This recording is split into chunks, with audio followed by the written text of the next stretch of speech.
Hello everyone, welcome back to our channel. Yes, we're back again with more updates on latest and most authentic happenings in our country.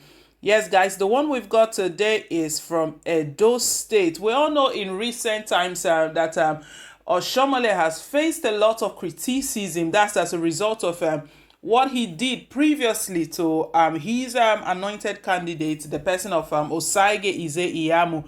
He has faced a lot of criticism based on the fact that the person who he once called a thug, a cultist, a fake pastor, and all of that, is the one he wants to impose on the people of Edo. But right now, in the midst of all of this, to justify Ize-iyamu's candidacy, Oshiomohle continues to contradict himself the more. We'll get more details in a moment, guys. But before we do, please, if you haven't given us a thumbs up, do give us a thumbs up, and don't forget to subscribe as well. Click on the subscribe button. It really does mean a lot to us. Thank you once again, my beautiful people. Yes, and we'll get straight into the news and get all of the details. Edo 2020. To justify Ize-iyamu's candidacy, Oshiomohle contradicts himself the more. Comrade Adams Oshiomohle probably had no other option than to respond to growing criticism he has continued to receive since he backed Pastor Ize-iyamu to be the flag bearer of the APC for the September Edo gubernatorial election. However, this new explanation from the former governor is likely to be perceived as further contradiction of oneself by members of the public. Oshiomohle reportedly told a crowd of supporters, "I have watched some videos where they are showing what I said about Pastor Ize-iyamu when I was marketing Obaseki in 2016. When you are selling Toyota, you cannot promote Mercedes. If you tell the people Mercedes is better, they will not look at Toyota. I have heard some people saying, how can a man who was qualified to be governor in 2016 no longer be qualified in 2020? Now, as a governor, I never had a cause to ask Godwin Obaseki, where are your certificates?" he added. This statement raises some fundamental questions. There's probability that Oshiomohle had forgotten all what he said about the 2020 APC candidate back then in 2016. If actually what he said to demarcate Pastor Ize-iyamu came from Oshiomohle's convictions, he wouldn't have needed to watch some videos where they are showing in order to be reminded of accusations he made just 4 years ago. He would have remembered everything vividly. Secondly, if truly Ize-iyamu was the better candidate, in quotes, Mercedes, than Obaseki in 2016, why was Iyamu frustrated out of the party in favor of an inferior candidate? This raises question whether Oshiomohle is really after the interest of the state, or rather pecuniary interest. Was Obaseki right when he alleged that Oshiomohle wanted the resources of the state shared to a few people? Electorates now have good reasons to wonder if what Oshiomohle is currently saying about Obaseki is actually correct and not just another demarketing gimmick.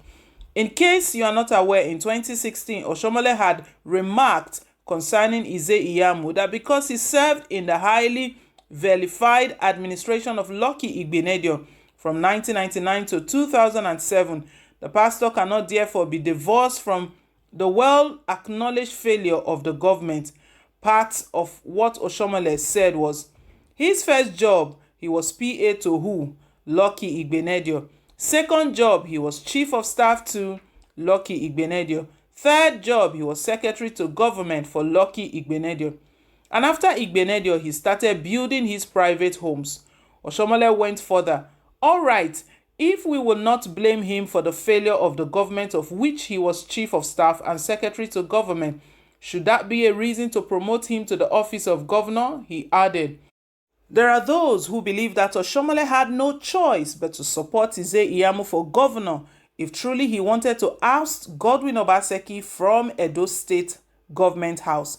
Reason being that despite all the marketing campaigns against the pastor, still, many allege that he was rigged out of a potential victory in 2016.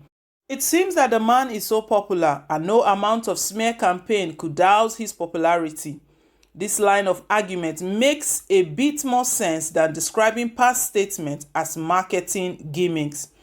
Maybe Oshiomohle should have just kept silent on the matter rather than try to beat a retreat in futility. This could have done more good to Oshiomohle's integrity. Now, whatever he's saying during the current 2020 campaign is likely to be viewed as just another campaign rhetoric. So guys, it's quite interesting right now. Oshiomohle has got a lot of explanations. He has to bail himself truly from Edo-lite because of late he has been facing a lot of criticism, and Edo-lite, they demand an explanation to some extent, in the sense that the same person that you said was not good enough, can't be trusted with money, and so many things that were said about him. This is the same person you are trying to tell the people again that is very good and can move the state forward. So as such, Edo-lites have been demanding explanation. They've been criticizing him in different ways. Oshiomohle finally came out to speak, and quite shocking, it looks like he's complicating things the more.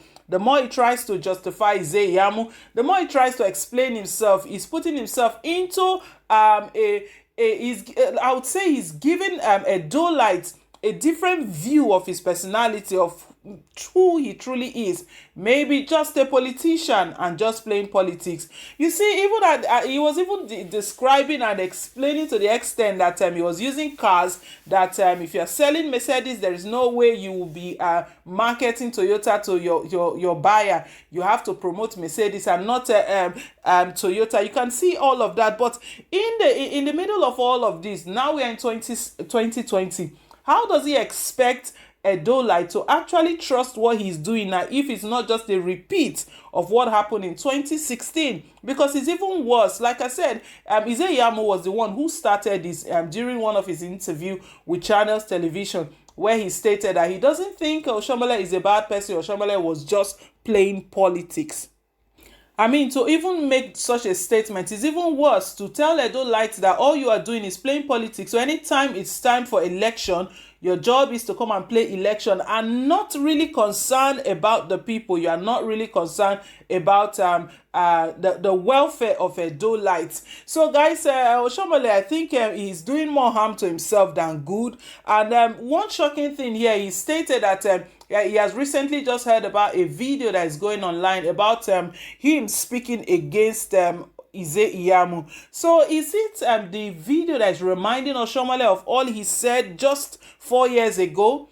Or he is trying to say that he has totally forgotten everything he said about the person of Ize-iyamu? It's quite shocking what politicians do, because all of this, it looks like the people are not at the center of any of their decision. It looks like all personal interest, and they keep saying that they don't have personal interest. They want the state to move forward, but you coming to say that it was just a strategy, a marketing strategy. We're trying to demarket one and the other. Where does Edo-lite stand? It has to be about the people. Democracy, it's the people the people are usually at the center of democracy, because it's a government of the people, for the people, and by the people.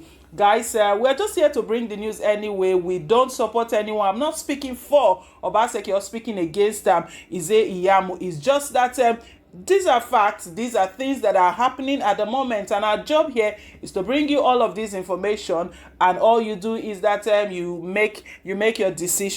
So the news we're bringing today is that Oshiomohle, in a bid to justify Ize-iyamu's candidacy, continues to contradict himself and put himself in a more tight condition, and he continues to give Edo-lite a different perception about himself.